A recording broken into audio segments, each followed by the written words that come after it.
Good afternoon, everyone. My name is Bob Hebert, and I'm one of two librarians who serves the School of Business in Farrell Hall, myself and Mary Scanlon. During this academic year, I'm also a member of the Library Lecture Committee, and I know today's speaker, Professor Jim Otteson, from my work, and I suggested that we invite him as a speaker. Professor Otteson came to Wake Forest as the executive director of the BB&T Center for the Study of Capitalism and teaching professor of political economy. His educational background includes degrees in philosophy from Notre Dame, BA, the University of Wisconsin-Milwaukee, MA, and a PhD from the University of Chicago. Jim is the author of several books, including the recently published The End of Socialism, which is the topic of today's lecture, and also What Adam Smith Knew, Moral Lessons on Capitalism from Its Greatest Champions and Fiercest Opponents.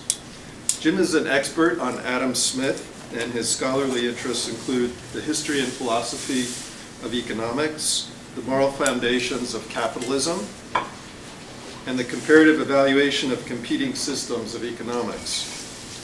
You might wonder why the School of Business has a philosopher of political economy on its faculty, but I think it makes perfect sense. The School of Business traditionally covers all the how-tos of business, such as accounting, finance, operations, management, marketing, etc. However, until the establishment of the Center for the Study of Capitalism, it didn't much concern itself with the why of business. That is, the philosophical underpinnings of the capitalist system. Shouldn't students know something substantive about the economic system in which they will spend their careers? I certainly think so. Some might wonder whether there is a danger that a research center with the word capitalism in its name serves only to indoctrinate students in the negative values that some people associate with the word capitalism. Self-interest, greed, profits. However, Jim has countered skepticism about the purpose of the center in his blog. He says, I emphasize that the center's name is the Center for the Study of Capitalism and not the Center for Capitalism. That is a small but momentous distinction.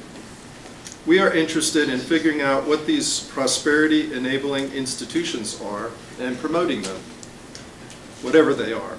Our investigations will thus be non-ideological and non-partisan.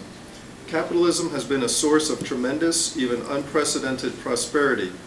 Like all human institutions, however, it is not perfect. We will want to examine it disinterestedly, understanding and exposing both the good and the bad, and then promoting the former and discouraging the latter. So now that you know a little bit about Jim and the Center for the Study of Capitalism, I turn the floor over to Jim for his talk based on his new book about a competing economic system for capitalism, namely socialism. But before I turn the floor over to Jim, I just want to confess that as much as I personally admire the ideas of Adam Smith, I've never read The Wealth of Nations. But that reminds me of a remark by Mark Twain. He said, a classic is a book which everybody praises, but no one reads. Okay, Jim, the floor is yours. Thank you very much, Bob. That's great. Thanks for reading my book, too. That's really going the extra mile. Thank you, everybody, for coming out. So thank you very much to the library, and I'm very happy that my book has made it into the library. Although apparently it has to be checked out 3 times before they actually buy it. No, we own it. Oh, you have? Oh, that's right. e-books. E-books. Okay. So thank you very much for coming out. I'll try to we'll be over before the next snow apocalypse comes, and you can get your bread and water. It's a great pleasure to be here with you today, and a special thanks to some of my students, former and current, some of whom are going to have me twice in one day, so that's really taking one for the team. So I'm the director of the Center for the Study of Capitalism, as Bob said, and I usually tell a little story about that word study, but Bob told the story. It's not an advocacy center, it's an academic and objective center. So we want to actually investigate what capitalism is and what its good and bad aspects are. But today we're going to talk about socialism. So a little bit, first of all, about what the project of... So the book is called The End of Socialism, but it's an investigation in what I call political economy. This is an 18th century term. And what that is not merely political philosophy on the one hand, or, say, empirical economics on the other hand, but an attempt to marry those things. So a system of political economy, and this is the way I evaluate or investigate socialism and also capitalism, is as trying to marry two things. A set of moral values that we can endorse, and we'll talk about what those are in just a second, but also a mechanism or a means for achieving those moral values. So a system of political economy is one that tries to have both of those. We want to have defensible moral values on the one hand, but we also want to have a realistic way of trying to achieve those on the other hand. That means that a system of political economy has two questions you have to ask. Is it feasible and is it desirable? Now, one small note about this, you might think that you have to address these in the other order. First, you ask whether the moral values that the system endorses are desirable, and then you look at, is it feasible? I think, in fact, you have to do the reverse. And the reason for that is, for any system of political economy, this would hold for socialism, for capitalism, anything else you might want to evaluate. Before you know whether the costs or the potential difficulties are worth the investment, you have to know what those costs are.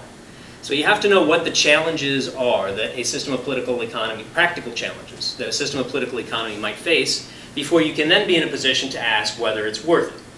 And there are many kinds of costs and sacrifices and challenges that are in fact worth it. So that's not to say once you point out that there are some costs or challenges that therefore the question is over. I'm going to come back to that in a second. But it does mean that if we want to make an informed decision about whether socialism or capitalism or some other system is one that we want to endorse at the end of the day, we have to have some sense of not just what are its moral aspirations, but also what are the costs and challenges involved. Okay. So here are the four things I'm going to do today, and with special thanks to Susan Barrett, my administrative coordinator, who showed me how to do this. See that? I'm going to go back here. You can see again. She's in the room. Thank you very much, Susan. Appreciate that. Okay. So the first thing we're going to talk about is definitions. Before we talk about capitalism or socialism, we have to have some sense of what we're talking about. Those words mean different things to different people. And I think if we're going to be honest about it, both of those terms are usually used with negative connotations. So if somebody calls you a socialist or somebody calls you a capitalist, they usually don't mean that as a compliment. Nevertheless, these are terms that are there. But before we evaluate them, we want to have a level setting of what exactly do we mean. So here's what I mean by these terms. The traditional definition of socialism is the public ownership of the means of production. And the idea is that there are certain moral values that socialism has traditionally served, and this is the mechanism or the practical means to achieve those moral values. And here are the moral values typically endorsed by the socialists. I won't say necessarily in that order, but those are the top three: fairness, equality, and community. And the idea is that these are important moral values for human beings, humans conceived or constructed as we are. The mechanism that's involved, or that's usually advocated on behalf of the socialist, is centralized economic decision-making. That's what public ownership of the means of production means. And so on the ground, what that means is when the public is owning it, when businesses, factories, firms are owned publicly, what that means is that we are making centralized or collective decisions about how to allocate the resources, including the inputs and the outputs of those firms. Now this allows me, by using this term centralized economic decision-making, this allows me to take a bit of a step back and to talk about what I'm going to call socialist inclined policy. So think of this as a continuum. And in fact, we can just look at the opposite end of the continuum. Capitalism will just be the opposite. So the central values of capitalism are opportunity, liberty, individuality, which are not quite logical opposites, but complements, as you might think of. So fairness and opportunity, equality, liberty, understood in a certain kind of way, community and individuality. But the mechanism that characterizes capitalism and that separates it from socialism is who's making the decisions about allocating these resources. So it's not just the values that are endorsed, but also the mechanism for achieving them. Under socialism, the mechanism is a centralized group of people, or we're making centralized judgments about how to allocate these things. Under capitalism, the tendency tends to be in favor of decentralized judgments. So we let individuals or private parties make decisions about how to allocate their resources, as opposed to second-guessing them or telling them where, centrally what they have to do with them. So now you can think of the continuum. The continuum, if we have all the way at one end, we have capitalism, all the way at the other end, we have socialism. You can think of this as progressively more centralized, more decisions being made, economic decisions being made in a centralized fashion leads us in the direction of socialism. More decisions being made decentrally leads us in the direction of capitalism, even if we don't fully achieve either end state. So the benefit, or I think anyway, the benefit of thinking about the mechanism for achieving the moral values of both of those along these lines, centralism versus decentralism, is that it allows us to evaluate or analyze policies or political figures or proposals, even that aren't avowedly, as not many are, either capitalist or socialist. But this gives us a way to understand. So we can figure out which direction they're tending in by asking, well, who is making the decisions about how to allocate resources? Okay, so fairness. This gives us a beginning. This also now gives us a way to understand some of the institutions. I'm not going to go through all the institutions, but under socialism, what you tend to have is either little or no, or maybe nominal property rights. And you have agencies whose job it is to effectuate centralized judgments about allocating resources. Where should our scarce resources go? By contrast, under capitalism, what you tend to have is strong private property rights. And you have local agencies adjudicating localized disputes. That's a different sort of thing. So not making judgments about where resources should go, but instead when parties have a dispute, say about property, did you trespass or not, you have localized agencies adjudicating the disputes, but not determining who should put what their resources where. Okay. Ready for number two? Look at that. Okay. So the next question is feasibility. So if we have those as definitions, that gives us a place to start. Now let's look at the first major question, the feasibility of socialism. Now this is a question that my book, The End of Socialism, was initially inspired by a book that came out in 2009 by a person named a late philosopher, he recently passed away. His last book, his name was G.A. Cohen, and his book was called Why Not Socialism, with a question mark. And for him, if you haven't read it, I recommend it. It's short. It's basically a journal article that was expanded into a book, but it's a tiny little book like this. But it's great to read. It was his last book. I recommend it if you haven't read it. This first question is the first. So this question of why not socialism wasn't an open question for him. It was in the sense of let's have socialism. I'm going to try to convince you to have socialism. So this is the first question that he addressed it. Is socialism feasible? So I address it similarly. So here I want to argue that socialism faces several major practical hurdles. These are practical, not necessarily principled or moral hurdles, practical hurdles, and I mentioned two. First is the limits of human knowledge. And what I mean by this is it is very difficult to know, so my students will have some idea of what I'm about to say. It is very difficult to know what other people's preferences and hierarchies of value and purposes are. I don't know what matters to you. Now, in addition to that, each of us has something like a unique signature of things that matter. And it's not just what matters to you, but what matters more. So the hierarchy of things. What kinds of trade-offs would you be willing to make? So you decided to spend some time here this afternoon, which means you made some trade-offs. There are other things you might have done you decided not to do. Was this a good decision for you or not? You can decide at the end of it. What this point means is that these facts that go into how we make decisions about how we allocate things like our own time or our own talent and treasure are based on facts about us that other people are not privy to. So other people don't know your set of preferences. Other people don't know what matters to you and what the hierarchy of the things that matter to you. Because of that, if others were to make decisions about how you should allocate your resources, the chances that they might get it right, meaning that whatever they would ask you to do or whatever they would tell you to do would actually match up with the things that matter to you, are relatively small. And the further away someone is from you, so if it's a close friend or a family member, maybe they have a better chance. If it's somebody who's met you once or twice, a lot less of a chance. Somebody who's never met you before, virtually no chance. So this is a fact, an alleged fact of human knowledge. It's a limitation on human knowledge. Now, the other part about that is that we don't know what's going to change. If somebody had asked you 30 years ago, what will the world of technology look like in 30 years, how many of you would have said, well, there'll be this thing called the internet? None. Nobody would have said that.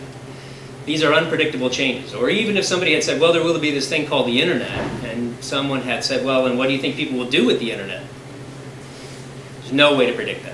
The world changes in unpredictable ways, and the more people you have engaging in innovative activity, the more unpredictable changes there are. These are things that just cannot be known. So it's not we're not impugning anybody's character by saying that human knowledge is limited. We're saying there are just some facts that are impossible for any individual human being to know. And I'll come back in just a second to why that constitutes an argument against the feasibility of socialism. Second one, these are some more alleged facts. I say alleged, you can judge for yourself whether you think these are true. But the first one is that we live in a world of scarce resources. In other words, we always want to have more than our resources will allow us to achieve. No matter how much you have, you want more. And it's not just that you want more, but there are also mutually incompatible ways of allocating those resources. So 5 of your dollars could go to to buy something from Starbucks, or they could go to, how much does that book cost? That's more than $5. Okay. We'll just keep that between us. Or some unnamed amount of money could have gone to buy that book, but they couldn't have gone to both. That's what that means. So what you often have is mutually incompatible ways that you would like to spend your resources, and you have to make decisions. And those decisions force upon us a kind of logic of choice. How are we going to rank our decisions? How are we going to allocate our scarce resources? So the first fact is sort of the fact of the human condition, that we live in a world of scarce resources. We want more than we're actually able to achieve, which means we have to make choices. So the question becomes, who's going to make those choices, and how do we make wise choices? Second alleged fact is about human motivation. Now this you should judge empirically. We should judge empirically, but you can judge it on the basis of your own experience. Are human beings primarily self-interested with limited benevolence? So Bob mentioned Adam Smith. So one of the claims that Adam Smith made was that this accurately describes human motivation. We are driven by benevolence towards others, but it's a limited benevolence, and it's like other scarce resources, you have to be careful how you expend it. So if you dissipate it on people that you don't know, so if all of your benevolence is on Taylor Swift or something, you spend all your, well, that's unrequited benevolence, that's probably not a good investment, but you don't have an unlimited amount of it. So we have benevolence, but it's limited. On the other hand, we tend to be more or less self-interested. Now, one little footnote about self-interest. On Adam Smith's view, when we talk about self-interest, it's not what you might think of as being purely selfish. So what are included under his definition of self-interest is the interests of other people you care about. So my family doing well is my interest because I care about them. It's self-interested because they're my interest, but it includes their flourishing. So that could include your family, your friends, your country, Wake Forest, basketball. There we go. Okay. So it's not so limited to only you. All right. So this gives rise to two arguments. I'm going to make two quick arguments about this. Why do those two facts about limits on human knowledge and about motivation and scarcity, how do they constitute arguments about difficulties for socialism? The first is what we'll call the local knowledge argument. Premise number one, people's values, purposes, and opportunities are known best by the individuals themselves. That's what I said a second ago. Note the word best. They're known best by the individuals. Doesn't mean infallibly. We might make a mistake. But other people are even more likely to make mistakes than you are. Second premise, to be made wisely, decisions about allocating scarce resources should exploit the knowledge of value, purpose, and opportunity. Do you see what follows from that? So what's the conclusion? 3, therefore, the person who is most likely to make a wise decision about how to allocate your resources, your time, talent, and treasure, is you. That's the conclusion. It's a local knowledge argument. So it doesn't mean you're infallible. It doesn't mean you won't make mistakes. We all will make mistakes. But what it does mean is that the further away a decision maker is from you, the more likely, not less likely, the more likely they'll be to make those kinds of mistakes.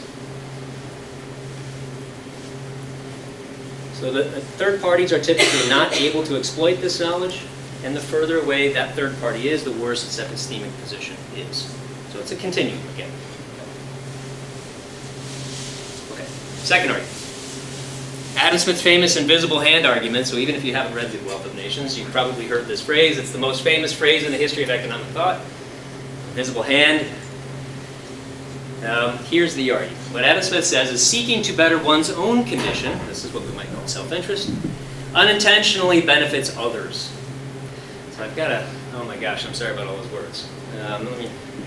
Every individual is, this is right out of Adam Smith's Wealth of Nations, every individual is continually exerting himself to find out the most advantageous employment for whatever capital he can command. It's his own advantage indeed, and not that of society which he has in view, but the study of his own advantage naturally, or rather necessarily, leads him to prefer that employment which is most advantageous to society. That's the invisible hand argument. So under a certain set of institutions, if you're seeking to better your own condition, however you understand that, by employing the local knowledge argument, you will unintentionally benefit other people as well. Now you might ask yourself, how is that supposed to work? Another question is that always true? Let's hold off on is that always true for just a second. But how is it supposed to work? Here's how it's supposed to work. What Smith thought was that under market exchanges, they were positive sum, not negative sum. That's a fancy way of saying that everybody benefits.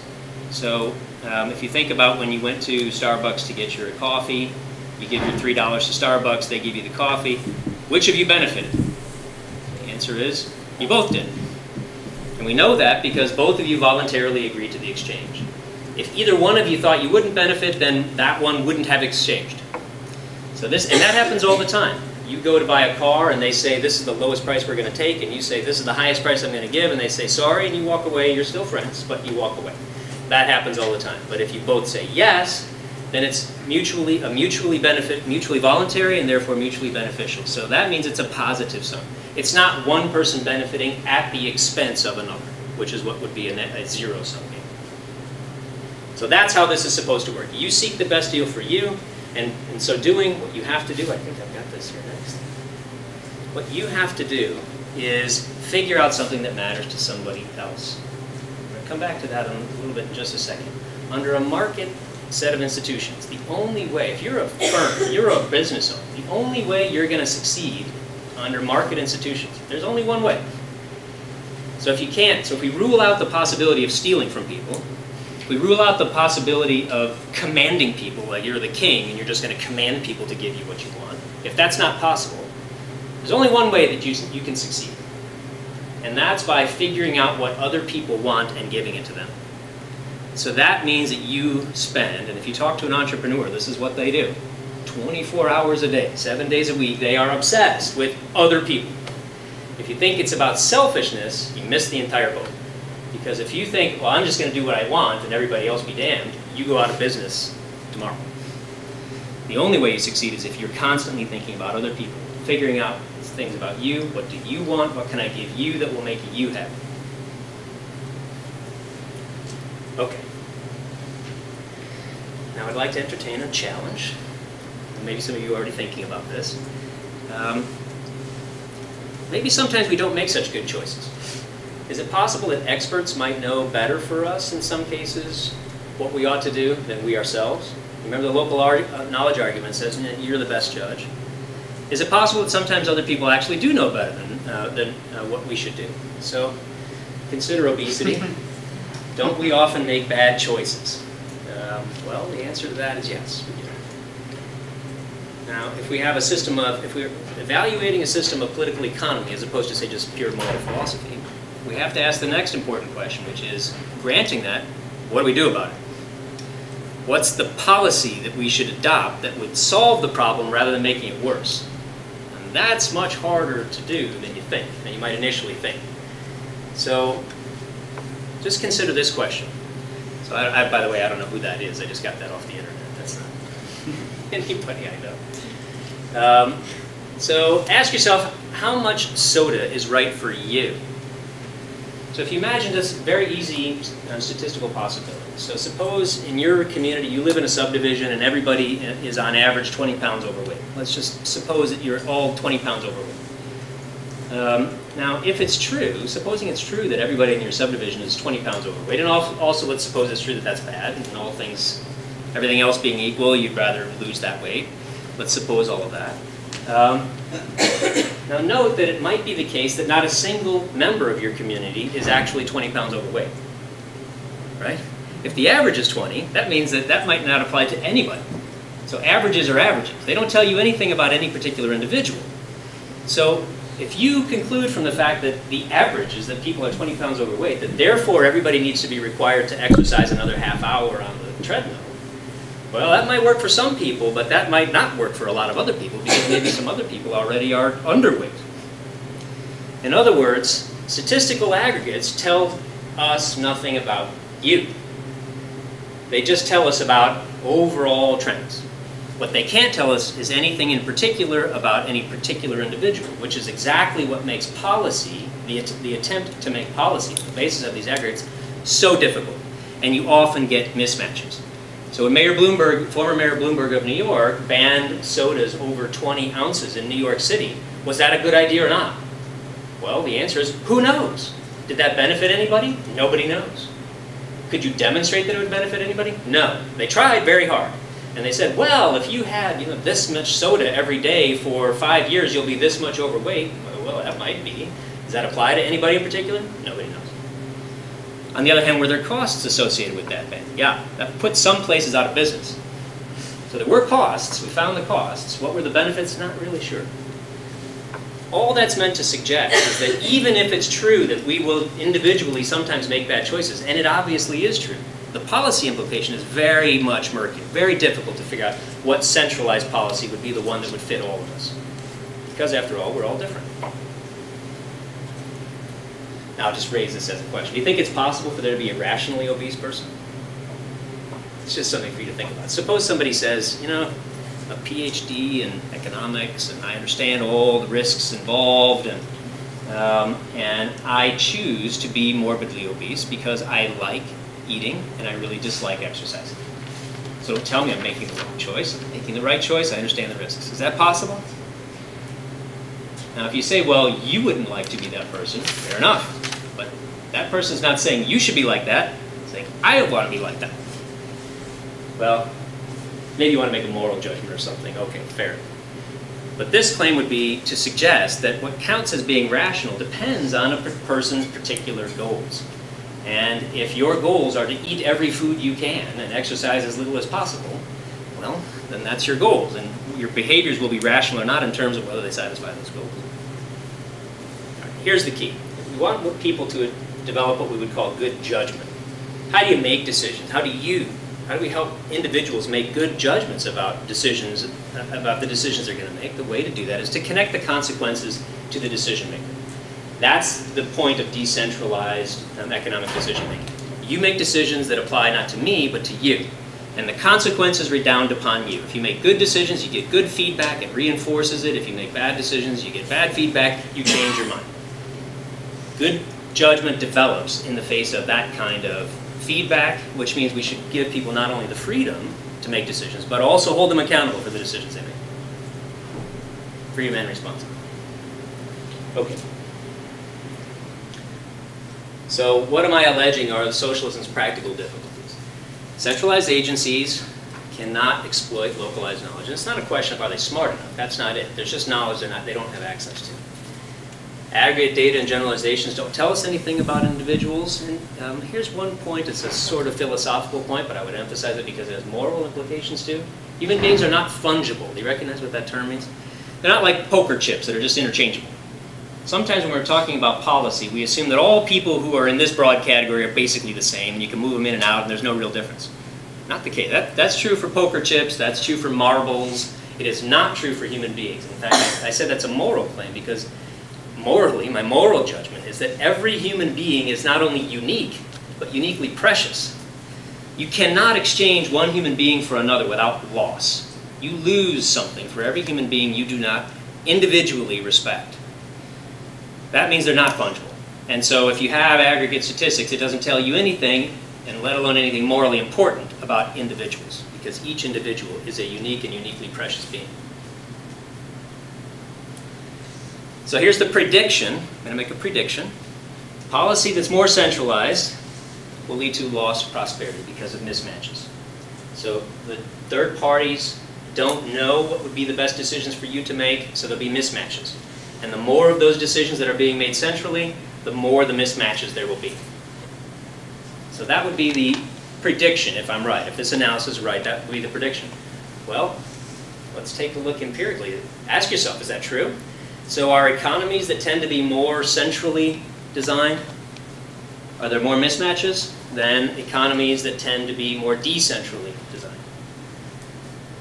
So let me give you a little bit of evidence. I won't give you too much. We don't want eyes to glaze over with actual evidence. It's fun to talk about evidence anyway. So for the last, since 1975, there's been a team of economists, now it's grown to a huge team of international economists, who've been putting together something they call the Economic Freedom of the World Index. There's the website for it. You can get their data. One of the great things about this website is that it gives you all the raw data. So if you want to actually look at it, change the weightings of criteria, or see what happens, you can do anything you want with it. Run your own regressions. So here's what they do. They have data on about 140 countries. Now they've got about 140 countries. And they rank the countries from 1 to 141 or 142 on the extent to which they approximate what they call economic freedom, quote unquote. I give you the definition so you can see what they're looking at, what they count as economic freedom. Economic freedom is when individuals have when the property they acquire without the use of force, fraud, or theft is protected from physical invasion by others, and they're free to use, exchange, or give their property as long as their actions do not violate the identical rights of others. So that term, economic freedom, then means something close to what I meant by decentralized economic decision making, which then gives us a way to evaluate my claim. So now what we can do is look at the ranking of these countries on their relative degree of decentralized or centralized economic decision making, and then look at how they score on various indices of human prosperity and human well-being. Which countries do better? Okay, so you see the methodology there? I'm just going to give you a few of the results. I pulled a few out. So this is what they call economic freedom, what I call decentralized economic decision making, and wealth. So we have gross domestic product per capita, and dividing the 140 or so countries into 4 groups. You see the ranking. So it's about 9 times as much GDP per capita in the most free countries than in the least free. So it's quite a remarkable difference. That's a lot. In the least free quartile of countries, you have a fairly large number of people who are living at the level of historical norms of human poverty, $1 to $3 in contemporary dollars per day. Now, money's not the only thing that matters. So the United Nations has come up with what it calls its development index, which combines life expectancy, adult literacy, school enrollment, and per capita incomes. You see the same increase. So the most free, or what I call the most decentralized quartile of countries, ranks the highest, and then you see how it goes down after that. That's on a scale from 0 to 1. Now I pull out one. By the way, I'm happy if you want to see these slides, or if you want the slide deck or something, just let me know. I'm happy to give it to you. Here I pulled out life expectancy. This is just life expectancy. This is an important measure because you might say that life expectancy doesn't tell you whether people are happy or flourishing. Fair enough. But in order to lead a long life, you had to have not many things go wrong for you. So you probably had to have things like nutrition. You probably had to have things like health care. Maybe you needed some education.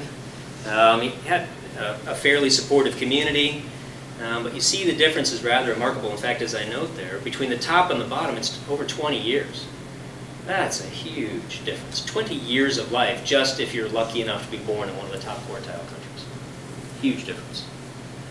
It's the difference between whether you get to know your great-grandparents or not. Okay. What about this one? Do you think the decentralized economies do better or worse on environmental performance? Is Mark Peterson? Well, I put this in because I thought he was going to be here. Mark Peterson's our sustainability guy in the business school. Sorry, he's one of the sustainability guys. But he and I talk about this quite a bit. So perhaps somewhat surprisingly, you get the same result. The most free economies do the best in protecting the environment of all the other countries. Now, if you're wondering why that is, so there I give you one of the sources for that, but I'm happy to give you more sources and invite you to please go check it out on your own. If you're skeptical about this, please. This is not my data. I didn't come up with this data. I'm just reporting what other people have said. But part of the reason for this appears to be that protecting the environment is expensive. It's partly a function of wealth. It's a luxury. So the poorer you are, the less efficiently you use resources, the more degradation you tend, other things being equal, to wreak on the environment. The wealthier you are, the more you can afford to protect the environment. So since part of the result of the decentralized versus centralized is increasing wealth, this allows people to turn their attention to things they couldn't otherwise have turned their attention to, including protecting the environment. Okay, so it turns out that there are positive, statistically significant correlations between countries in which decentralized economic decision-making is allowed and all of these different ways of measuring or trying to get at human flourishing. In fact, now, if you're wondering, and maybe it's occurred to you, you heard the phrase correlation is not causation? It's true. Correlation is not causation. And when you're dealing with things like this, it's very difficult to try to figure out what the causal mechanisms are and whether these are just mere correlations or causations. On the other hand, so let's just concede that at the outset. These are correlations. On the other hand, for those of you who've tried to get correlations, if you find this many things that all point in the same direction, that all correlate in the same direction, in fact, almost every way we've been able to try to come up with to measure human well-being positively correlates in the same direction. So even things like how many magazine subscriptions are in the household, how many toothbrushes do people have? Now, does how many toothbrushes people have tell you anything about whether people are happy or not? Well, I don't know, not directly, I guess, but it might be indicative. You got to find, if you're going to measure it, you have to find things you can measure. That's something you can measure. But they all seem to point in the same direction, which makes it pretty strong. Not a decisive case, I would say, but a strongly suggestive case. Okay, so let's be done with this feasibility stuff because we want to get to the moral stuff. So here's the conclusion of that. Political economic institutions consistent with decentralized markets correlate with high and increasing human prosperity, and the local knowledge argument and invisible hand argument explain why. So they explain why that prediction would be the case, and then the empirical evidence seems to substantiate. By contrast, institutions consistent with centralized economic control correlate with low and decreasing human prosperity measured according to these various metrics that we have. So the title of the book is The End of Socialism, one end. So not in the sense of if you're thinking about buying the book because you want to know what the date on which socialism will end is, that's not in the book, I'll tell you. It's end in the sense of final state, or what the ultimate end state is. So one end of socialist inclined policies is underperformance on these standard measures of human prosperity. And now we can, the local knowledge argument and the invisible hand argument explain why, or I argue they explain why. Okay, so let's shift gears for much less time. I want to say something about the moral stuff. So this isn't enough. Let's spend time. This is what I mentioned earlier about it's not enough to say that something is difficult. So if you say socialism entails various costs, might be true, but that doesn't defeat the argument, because maybe those costs are worth it. Sometimes it's worth it to take harder paths. So is it worth it in this case? What are the moral values that socialism proposes? There's that again. So I mentioned that socialism's values were fairness, equality, community. I propose we spend a couple of minutes and I'll say something about just two of those, fairness and equality. Okay, fair enough? No pun intended. Something about fairness. Okay, so there's a position in political philosophy called luck egalitarianism. If you don't know that position, don't worry about it. It's the idea that a lot of the relative success or failure in people's lives is due to luck. Good luck, bad luck. Some people have good luck, some people don't have good luck. In other words, they can't be or shouldn't be held responsible for it because they themselves didn't choose whether to be lucky. You didn't choose your parents, you didn't choose what school you went to. Maybe you chose Wake Forest, but before that, what school you went to through K through 12, maybe you didn't have a choice about those sorts of things. Should we hold people responsible for those? The luck egalitarian position says, well, because there's some element of people's lives that they are not responsible for, then maybe what we should do is equalize the results. So if some people are particularly successful due to good luck, and other people are particularly unsuccessful due to bad luck, maybe we can redistribute some of the fruits of one to the other to make up for that. Okay, that's the position luck egalitarianism. So here's my proposal about this. Don't worry about the fancy-fied logic. Here's my proposal for your consideration. If you have undeserved bad luck and you have justified disappointment, both of those, putting those together do not by themselves entail that we should do something to make you whole. That's the position I want to argue for. Okay, so I want to make sure you understand it. Undeserved bad luck and justified disappointment, not one or the other, both. I'm assuming you have both. Still doesn't entail that reparations are required. Okay, that's the position. I'm going to give you an example to illustrate this. So, consider two people, Jack and Jill. They are in Professor Dalton's microeconomic class. Are you teaching micro? Macro? They're in the macroeconomic class. Turns out that they've been dating for a while. They're both econ majors. They've been dating for a while. Jill is starting to think that maybe she's in love with Jack, and Jack's starting to think that maybe he's in love with Jill. And the dating is getting to a certain point. Let's suppose that now they're in their intermediate macro, and they're getting close to graduating. Jill is thinking, maybe he's going to ask me to marry him. Jack thinks, maybe I should ask her to marry me. So on a Sunday, Jack calls Jill and says, Jill, let's go out to dinner next Saturday night. Wear your fanciest stuff. It's going to be a special occasion. She says, okay. So she hangs up the phone and she tells her friends, Jack just invited me to a special. And they say, he's totally going to ask you to marry him. She says, yeah, I think he is. So she gets very excited. She starts thinking about it. Well, she's convinced she's going to say yes, but she's thinking about what's going to happen. Jack, on Sunday, after she says, yeah, I'll go to dinner with you, he calls a restaurant. He sets it all up. The next day, he goes to a jewelry store and buys a ring because he's intending, so see the scenario. He's intending to ask her to marry him at dinner on Saturday. He's convinced she'll say yes. She is expecting he's going to ask, and she's expecting she'll say yes. Okay? But then on Tuesday, in Professor Dalton's class, Jill meets Joe. Now, Joe had been in the class all this time, but she hadn't noticed him. And after class, Joe says, hey, Jill, sorry, I don't know if you know me. We don't know each other, but I just had a question about something that Professor Dalton said and wasn't exactly clear about it. Could you help me? And she says, sure. They start talking, and there's a spark. A little twinkle in each other's eyes. So they talk about the class, and then after class, they say, they decide they want to keep talking. They go have some coffee, talk the rest of the afternoon. They talk through dinner, they talk all evening, they're talking and talking. They just keep talking. In fact, they talk all night long. Next morning, sun's coming up. Joe is looking in her eyes, and she's looking in his eyes, and he's looking at the sun coming up, and it's Wake Forest, and they beat Virginia. Everything is all being aligned. And he says, Joe, I can't believe I'm about to say this. I've never met anybody like you, never had experience with anybody like you before. Let's get married. Let's just go to Vegas right now. Let's just do it. She says, so she starts thinking, but Jack, and it's next Saturday, and what Jack? And then she says, yes. She says yes. Okay. Now ask yourself, what about that poor Jack? Did Jack suffer some undeserved bad luck? Yeah, that's kind of unlucky. The week he was going to ask her to marry him, she met this guy, Joe. That's kind of unlucky. Is he disappointed? Yeah, he's pretty disappointed. Is he justified in his disappointment? Yeah.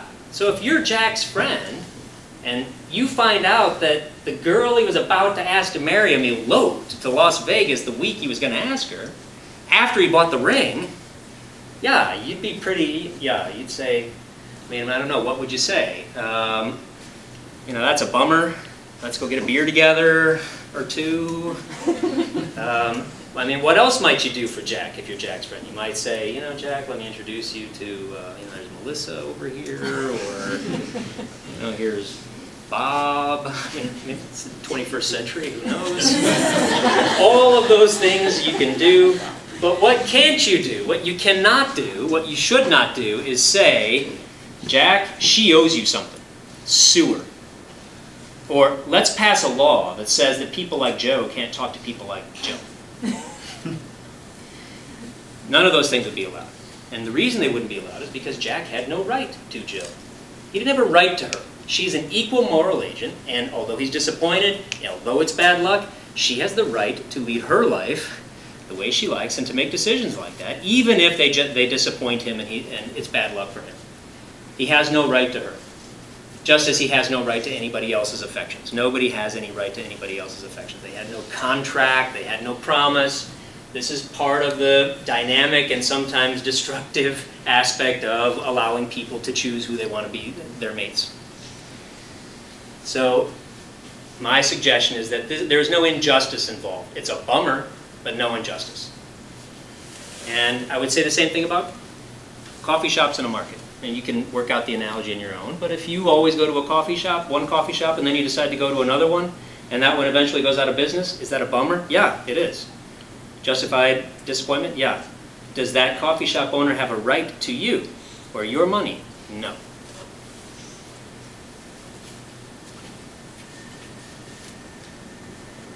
Let that sink in. All right. We'll make this one even shorter. You ready for something about inequality? So will there be inequality under capitalism? Yes, there will be. Is that something we should do something about? Well, should we seek to equalize wealth or equalize income? Now, the socialist-inclined person or socialist-inclined policy will answer this in the affirmative. We'll say, yeah, we should seek to equalize income or wealth. Capitalist-inclined might be amenable to saying no.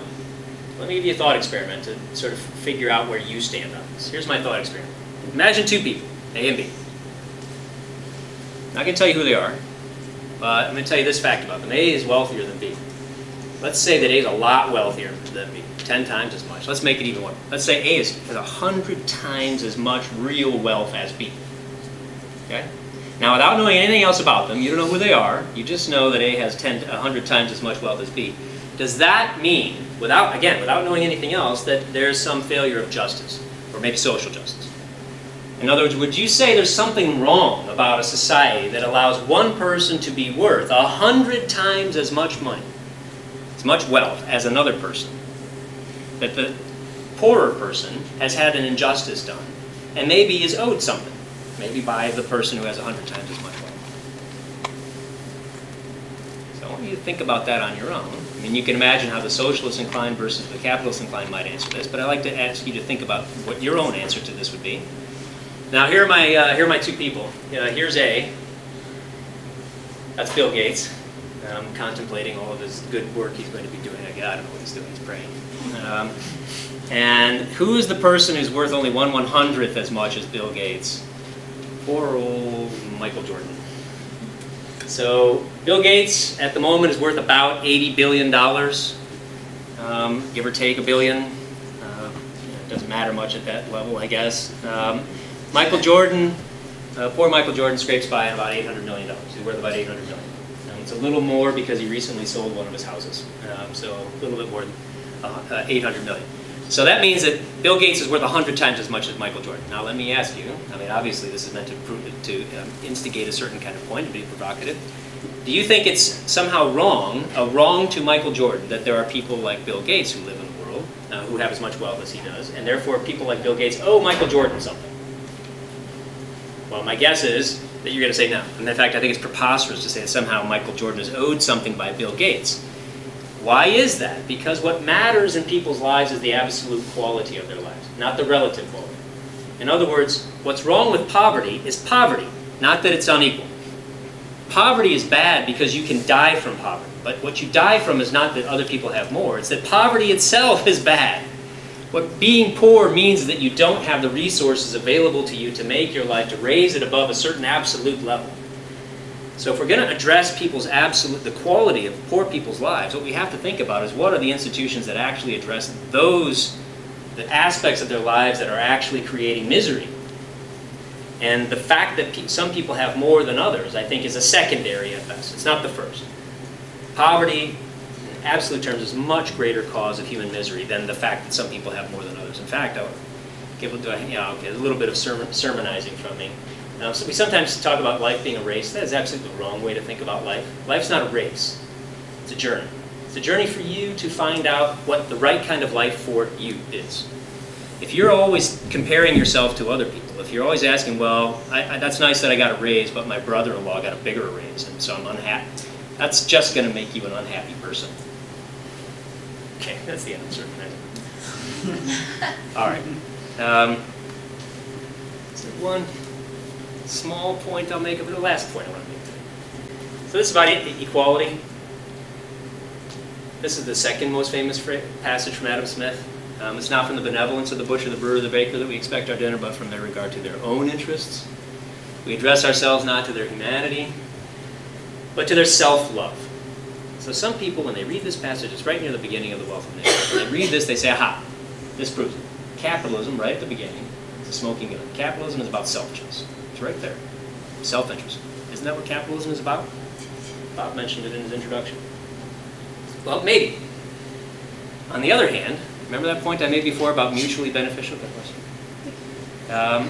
What Smith thought he was describing in this passage was not selfishness, but respect. Because what's going on here is that each person has to respect the interests of the other.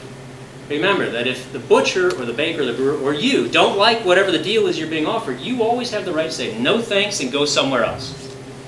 That opt-out option that other people respect means that you have an equal moral agency to them. If they cannot command you, they cannot force you, they have to persuade you, that means that your moral agency is equal to theirs, and somebody who wants to have an agreement with you is going to have to try to talk you into it, persuade you.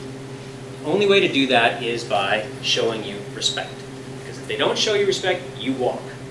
You leave. And people who are in business can tell you just how exquisitely sensitive customers are to that. People come into your business and they don't get treated the way they like, they go.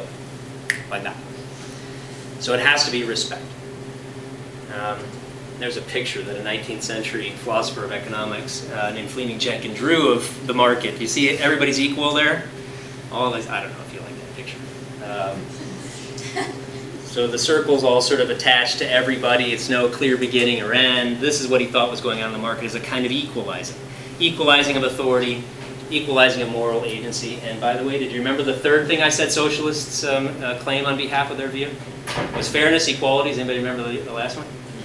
Community. That's the community that Fleming Jenkins said happens in markets. We all get interconnected. We all become interdependent on one another.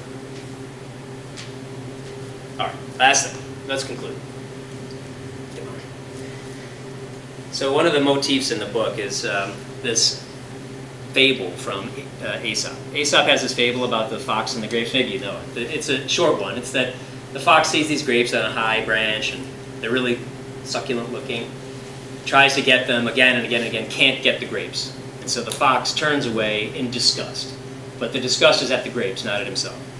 And Aesop says, well, the moral of that story is that sometimes we disdain what we can't get. So if you can't get something, you say, oh, well, it wasn't good in the first place. I didn't really want it. That's where the phrase sour grapes comes from. They were probably sour, I didn't really want them. So some people say that rejecting socialism is just sour grapes, that that's really what we can't quite achieve it in practice, so we think, well, it's not good anyway. Well, so here's my argument. Here's the end of socialism. So the socialists, quote-unquote, grapes, they're very costly to harvest. But because they don't recognize moral equality, equality of moral agency, I think they're also morally suspect. So the end of socialism is not only lost prosperity, but an inequality of moral respect. And if you're willing to accept that, or at least entertain it, then maybe it's time to give up on the socialist views. And with that, I will stop and say thank you very much.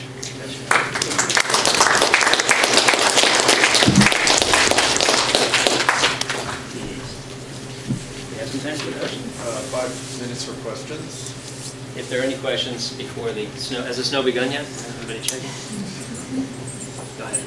I have to get to the stadium. Yeah. So Reese is one of my students in one of my classes who's also a cheerleader, and there is a game tonight, so she's honored.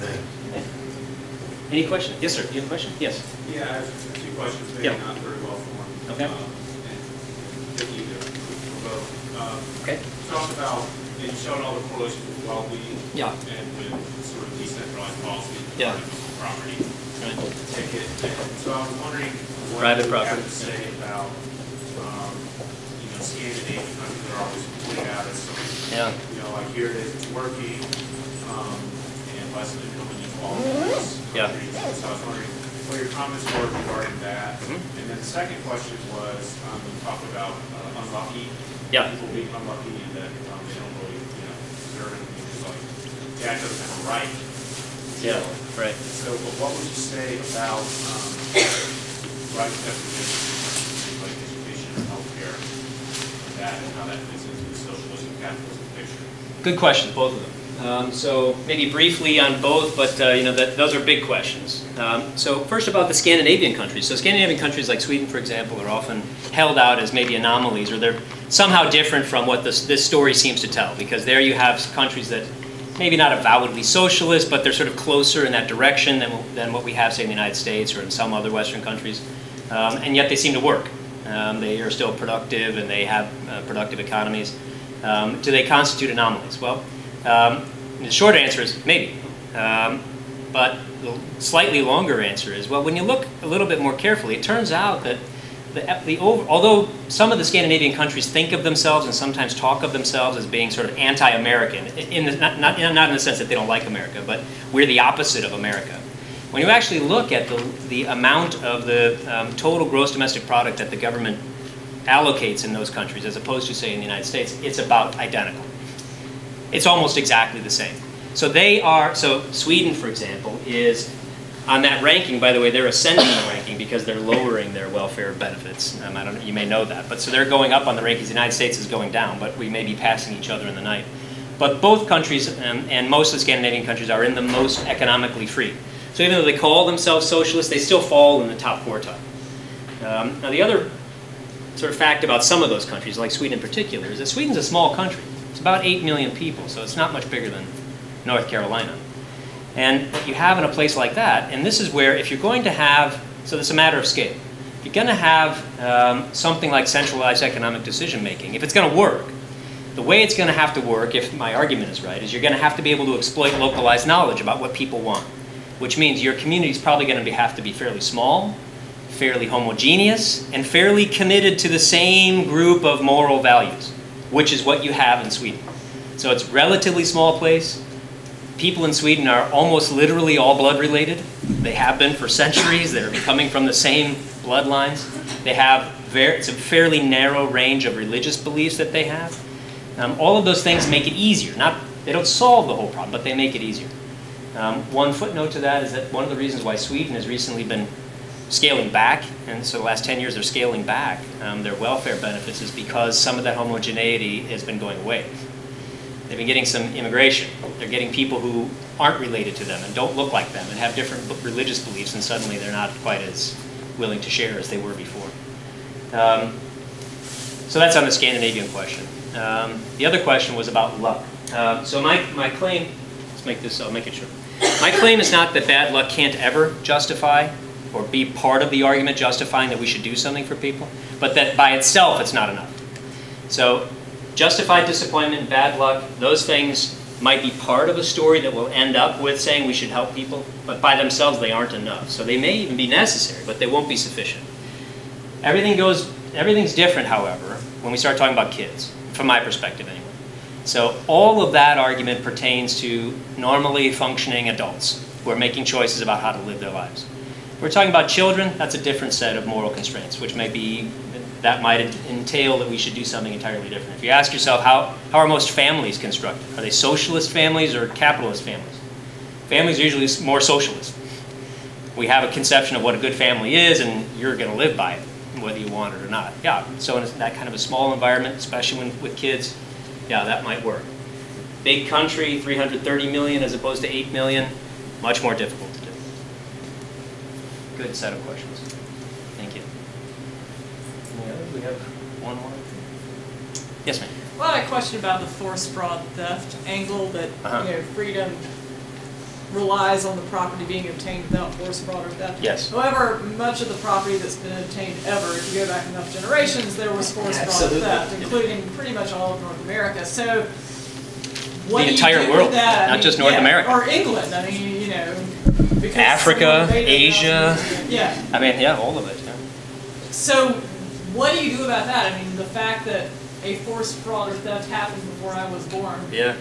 you know, has effects today on who has property and who doesn't have Yeah. property. What do you do about that? Yeah, so it's a great question. And I would say, as a political economist, I could give you one answer which might be different from what the political philosopher would give. So my training is in political philosophy. In political philosophy, we worry very, very much about questions like this and trying to establish original possession and how can you justify original possession, especially when the history of basically every race, people, country, nation is bathed in blood at some point, if you go back far enough. The political philosophy answer to that question, I'll give you my honest answer, is there is no answer to that. I don't think there is a good answer. The political economic question is a better answer, but it probably won't satisfy you. And that is, if you think about the way that common law, I would advocate a common law way of adjudicating that. So common law typically says, and let's not look at a priori first principles to try to solve these problems, because human society and human communities are messy, and the principles don't always apply the way we would like them to. So let's see if we can develop rules that will allow us to adjudicate disputes between, say, people about previous generations, where after we come up with some decision, they go away without wanting to kill each other, without literally wanting to kill each other. Now, what are those rules? Well, it turns out, through experience, that things like if the person who did the stealing, or the people who did the stealing are still alive, we'll go after them. If it's one generation before, we could still go after them or their descendants, but maybe with a discount. 3 generations, a considerable discount. Past that, we don't do it. Now, why is that? Why is 3 the magical? There isn't anything magic about it. It's just what we sort of empirically hit on where people aren't still willing to kill each other. So does that mean that people today aren't still benefiting or suffering from decisions that people from generations ago made? Yes. It means that they are, and there's. But the political economic way of dealing with that is that we probably can't solve that. There's probably no way, practical, actual way in practice to solve that. So the best we can hope for is if there are these cases that we can actually identify people, we can address that individually. Otherwise, we try to ensure that from at least this moment forward, those things don't ever go on again. And we hope that if some of that evidence I gave you is true, that no matter where you start out today, you will be better off in the long run if we have a society in which we allow no more force, threat, or fraud. Which is not a perfect solution, but it might be one. As one of my mentors said, in human life, human social institutions, if you get a 95% solution, that is perfection. So that's something like a 95% solution. Probably not satisfying me. Thank you for your question. I think we should All right. Thank you very much, everybody. Thank you.